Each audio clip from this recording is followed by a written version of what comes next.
Pour la suite de cette édition du 7-8 Sport, nous allons parler handball également, Anthony. Oui, puisque Montigny a fait son dernier match, a livré son dernier match de championnat de National 2 ce week-end.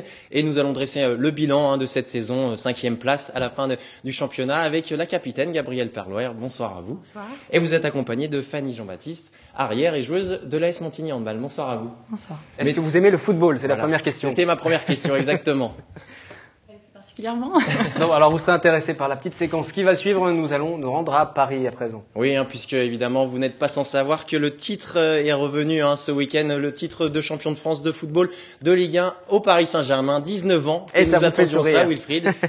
C'est quand même Et plaisant. ça nous fait sourire. Ça nous fait sourire. Et justement, Claire Cambier, journaliste de la rédaction de Téléfil 78, est sur place à la place du Trocadéro où va avoir lieu la remise du trophée. Claire, bonsoir. Oui, bonsoir. Alors dites-nous un petit peu, quelle est l'ambiance là? Décrivez-nous ce qui se passe là du côté du Trocadéro. Grosse ambiance, j'ai même dû m'éloigner, je vous avoue. Vous entendez peut-être au loin les coups de pétard. Donc des Parisiens en forme, ils ont sorti les drapeaux, les t-shirts, les bonnets évidemment. Donc beaucoup de monde, des milliers de personnes se rassemblent encore au Trocadéro. Le bus arrive seulement, on le voit sur les écrans. Le trophée donc qu'on nomme l'Hexagone sera remis en présence de Bertrand Delanoë et de Frédéric Thirier. Donc ils arrivent seulement là maintenant sur le Trocadéro. On a encore un petit peu de temps et puis s'en suivra un défilé à bord d'une péniche sur la Seine où les Parisiens pourront encore saluer les joueurs du PSG sur les ponts dans tout Paris. Et puis pour ceux qui manquent à l'appel aujourd'hui, mercredi ils seront également présents à l'hôtel de ville où ils représenteront leur trophée à 19h. Et on espère peut-être du côté du département des Yvelines, puisqu'ils s'entraînent au camp des loges à Saint-Germain-en-Laye. Peut-être qu'il y aura une petite mobilisation de prévue, voilà, pour remercier également les supporters yvelinois. Et Claire, n'hésitez pas à récupérer un maillot pour Wilfried, je crois. Il attend impatiemment ce maillot de champion de France. Une petite dédicace de Zlatan au passage. Je vais les approcher d'assez près. Merci Claire. Merci beaucoup Claire. Bonsoir. Et passez une bonne soirée donc pour célébrer le titre pendant que si vous nous suivez en plateau, nous sommes en direct à Guyancourt et on va parler de hand à présent. Oui, et donc comme je le disais tout à l'heure, Montigny a fini cette saison de National 2 à la 5e place. Gabrielle, une place plutôt honorable. Vous êtes satisfaite de cette saison en tant que capitaine? Déjà, ce qui est pas mal, c'est qu'on fait aussi bien que l'année dernière. Donc, on reste sur un bon rythme. Après, c'est conforme aux objectifs. Peut-être même un peu mieux par rapport à ceux de l'entraîneur. Oui, parce que c'était le maintien un petit peu quand même qui était plus évoqué en début de saison avec Stéphane Paysan. Mais après, c'est vrai qu'on avait quand même dans l'idée de faire au moins aussi bien. La chose est faite. Mais non, c'est une saison plus ou moins réussie. Il y a eu des hauts, il y a eu des bas, mais on est relativement satisfait dans l'ensemble. Oui, vous êtes à votre place au milieu de tableau en National 2. Fanny, justement, Montigny est habitué maintenant. Oui, je pense que c'est mérité. On part avec les mêmes objectifs que l'an dernier, assurer une première partie de tableau, donc c'est plutôt pas mal, je trouve. 5e place au final, mais il y a eu un hiver un petit peu compliqué. Il y a eu beaucoup de blessures. Vous avez eu un passage même où vous avez flirté avec la zone de relégation. Ça a été dur mentalement, cette période? C'est jamais facile, surtout qu'on n'était pas à notre niveau, on ne se sentait pas à notre niveau de jeu. Ce qu'on est capable de faire, on ne le faisait pas. Donc, comment vous l'expliquez ça? C'est quoi? C'est une crise de confiance un petit peu qui s'est installée? Je ne sais pas. Il y a d'une part les blessures, il y a d'une part le remaniement du groupe. On repart avec un groupe avec des nouvelles pièces, avec des pièces en moins. Donc faut que la sauce prenne, quoi. Et puis voilà. Et on a justement, mis un petit peu de temps. Au niveau des blessures, vous en êtes l'illustration, Fanny, puisque vous avez été blessée plusieurs semaines. Ça a été dur de revenir et de se remettre dans le moule? Je trouve pas que ça ait été si dur que ça. En fait, j'ai été blessée également en tout et pour tout 4 mois. J'ai été opérée au niveau du poignet, mais j'ai eu la chance d'assister aux entraînements, de pouvoir courir encore un peu. Donc physiquement, je trouve que j'étais quand même plutôt bien en jambes. D'un point de vue mental, j'étais toujours là pour soutenir les filles en déplacement et au match à domicile. Donc j'ai vécu cette reprise plutôt correctement en fait. Et justement, cette 5e place, elle est due peut-être aussi à vos valeurs, vos principes de jeu auxquels vous êtes resté fidèle au final toute la saison. Ces principes d'aller vers l'avant avec beaucoup de prise de risque. De courir, oui. On l'entend assez sur le banc de touche. Non, oui, c'est vrai que Stéphane est très exigeant là-dessus, ouais. Ça pour le voir lors des matchs de championnat.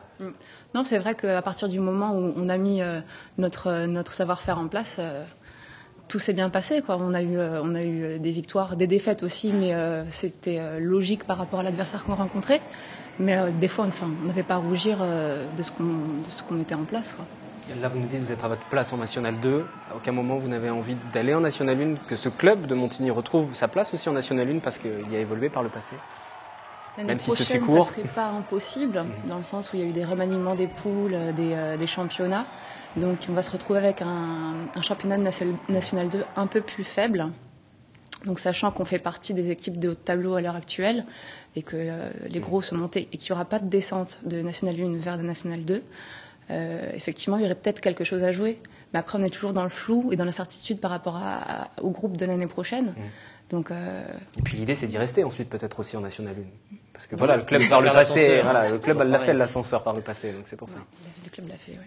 Et alors, au niveau de ce dernier match, là, vous receviez Landy Lampol ce week-end. Une petite défaite, ça laisse un goût amer ou pas du tout? Vous passez déjà outre, Fanny? Difficile à encaisser quand même parce qu'on perd contre une équipe de bas de tableau. Seule chose, c'est que nous, on savait que quoi qu'il se passait, de toute façon, on restait 5e dans le cas d'une victoire ou d'une défaite. C'est vrai qu'à domicile, on préfère forcément avoir une victoire, mais bon, on va se contenter de la 5e place et de profiter comme ça. Et au niveau personnel, puisqu'il y a le bilan comptable de l'équipe, mais au niveau personnel, je vais prendre votre bilan comptable à vous, Gabriel. Vous avez fait donc quasiment tous les matchs, 22 matchs joués, 131 buts marqués, soit une moyenne de presque 6 buts par match. C'est une de vos meilleures saisons sur le plan comptable et l'efficacité? Sincèrement, je ne sais pas. Non, je ne sais pas. Je suis pas à regarder les statistiques. Enfin, on sait quand on marque beaucoup, on sait quand on marque moins. Mais après, je suis pas à regarder sur le global. Ça n'intéresse que les journalistes sportifs. Ça doit être ça. Non, surtout que vous aviez le brassard. Est-ce que le brassard, voilà, de capitaine cette saison, ça vous a donné un peu plus de confiance sur le terrain, plus d'assises? Oh non, pas forcément. J'ai pas. Non. Après, c'est plus au niveau du collectif et du rapport qu'on a entre le rôle qu'on a entre les filles et l'entraîneur. Après, c'est vrai qu'on a une stature qui est différente qu'une joueuse lambda, mais je pense pas que ça a eu de conséquences sur le jeu.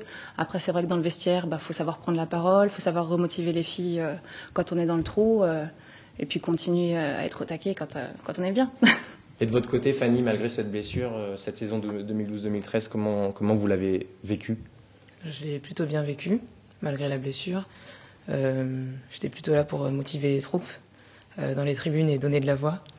Et non, j'ai plutôt bien vécu et ça m'a donné surtout envie de re-signer l'année prochaine et de continuer. Justement, cette saison prochaine, vous en parliez un petit peu avec cette remodulation des poules. Voilà, vous y pensez déjà, Stéphane y pense déjà. Il y a des nouvelles joueuses peut-être qui vont arriver dans les semaines prochaines. Le groupe va s'étoffer un petit peu parce que c'était un petit peu juste cette saison. Oui, on sait déjà qu'il y aura des départs.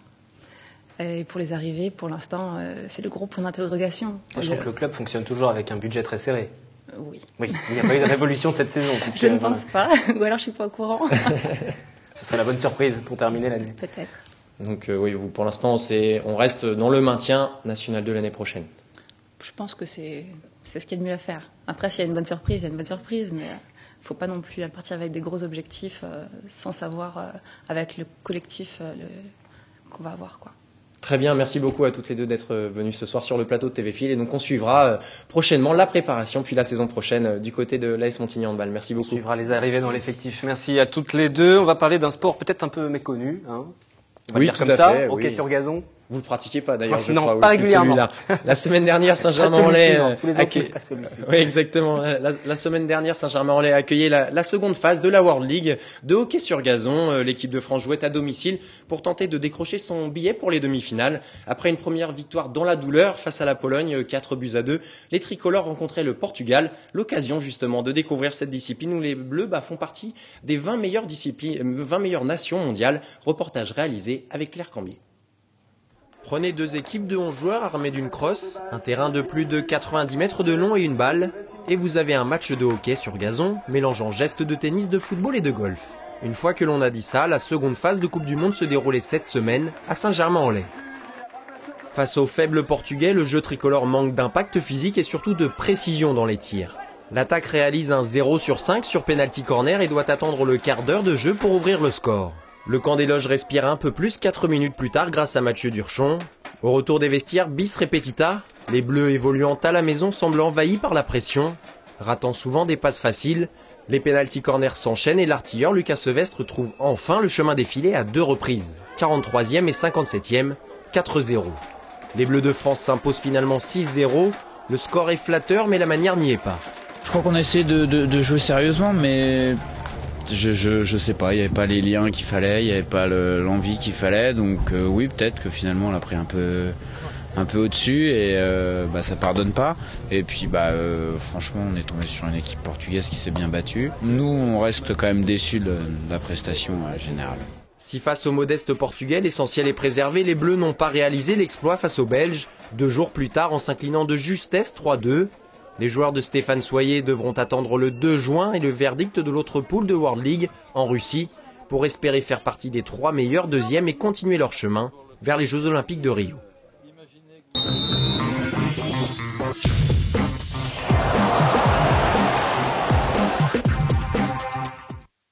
Place tout d'abord au football et ce week-end cela ne jouait qu'en division d'honneur. Versailles a eu du mal à traverser ce deuxième pont de mai. Les Versaillais se sont d'abord déplacés au Lilas jeudi pour le compte de la 21e journée et se sont inclinés sèchement 3-0 avant de faire match nul ce dimanche en match en retard de la 13e journée cette fois-ci face à Issy-les-Moulineaux. Les Yvelinois remontent à la 5e place de DH. En basket, les playoffs se poursuivent. Oui, 5e journée de National 2. Les féminines de l'Entente Le Chesnay Versailles ont fait un grand pas vers la montée en National 1. Les joueuses de Vinko Bardic se sont imposées de 9 petits points, 54-45, face à l'Alliance Basket Creusotin. Une rencontre qu'elles ont menée de bout en bout, tout comme la saison d'ailleurs. Il leur suffit juste d'ailleurs maintenant une seule victoire pour être tout simplement assuré de la montée en National 1. Elles viendront sur ce plateau. Elles me l'ont assuré. Voilà, on fera la fête sur ce plateau. Du tennis également ce week-end. Ah oui, après plus de 200 matchs et 429 joueurs passés sur les cours, il n'était plus que 2 à se disputer le titre de l'Open d'Elancourt ce week-end. Dans ce duel de gauchers, Rudy Coco, 42e joueur français en 2012, était logiquement le favori pour le titre. Le gaucher valdoisien en rouge fait tout de suite parler sa puissance pour breaker le champion du monde des plus de 35 ans, Xavier Aubouy. Il empoche le premier set 6-2 et le second set n'est qu'une formalité 6-4, toujours aussi offensif. Le champion du monde des plus de 35 ans n'a rien pu faire et d'ailleurs je vous propose de l'écouter au micro de Michael Jarry ce week-end après sa victoire. J'ai été, je pense, un petit peu plus constant par rapport à lui, genre dans mes frappes de balle, j'ai été un peu plus régulier et je pense que j'ai été un peu plus puissant dans certains moments clés du jeu qui ont su faire la différence. Rudy Coco, évidemment, le vainqueur du tournoi d'Elancourt. Il y avait aussi des matchs championnat par équipe, championnat de France ce week-end en tennis, 2e journée. Et chez les hommes, l'équipe 2 de Plaisir s'est imposée 6-2 face à Neuilly-sur-Seine. Les Plaisirois sont 3e de leur poule de National 3. En AN4, Bois d'Arcy a conquis un succès précieux à domicile face au club rémois Géo-André, 4-3 et remonte à la 4e place. Chez les femmes, l'équipe 2 plaisiroise qui évolue également en National 4 s'est inclinée sur son terrain face à Angers, 5-2. Le maintien va être très compliqué pour les Yvelinoises. 2 informations pour conclure. L'Open de golf, qui est l'Open de France de golf, qui se rapproche. Et puis en orientation, clin d'œil à 2 Guyancourtois. Oui, bravo à 2 orienteurs, un orienteur et une orientrice de Guyancourt. Lauriane Beauvisage et Quentin Roturier, vous les voyez à l'écran. Ils ont été sélectionnés pour les championnats du monde junior qui se dérouleront en République tchèque du 29 juin au 7 juillet. Lauriane Beauvisage vise d'ailleurs un top 15 sur cette épreuve. Et en golf, le plateau de l'Open de France se garnit petit à petit. Il se déroulera, je vous le rappelle, du 4 au 7 juillet prochain sur le parcours du golf national de Saint-Quentin en Yvelines. Comptant pour le circuit européen, Luc Donald et exactement Lee Westwood ont en effet assuré leur présence au départ du trou numéro 1. Il y aura encore comme d'habitude de plus en plus de joueurs de très haut niveau sur cette compétition. On le rappelle, la Ryder Cup aussi approche et forcément les joueurs ont envie d'être vus sur ce parcours à Saint-Quentin en Yvelines. La prochaine édition du 7-8 Sport, ce sera dans 15 jours puisque c'est jour férié la semaine prochaine, mais le mardi nous ferons bien sûr un point complet sur les différents résultats sportifs. N'oubliez pas que vous pourrez retrouver cette édition sur notre site internet. Et aussi la commenter sur les réseaux sociaux et Twitter avec le hashtag le 7-8 Sport tout attaché. Bonne soirée, à la semaine prochaine.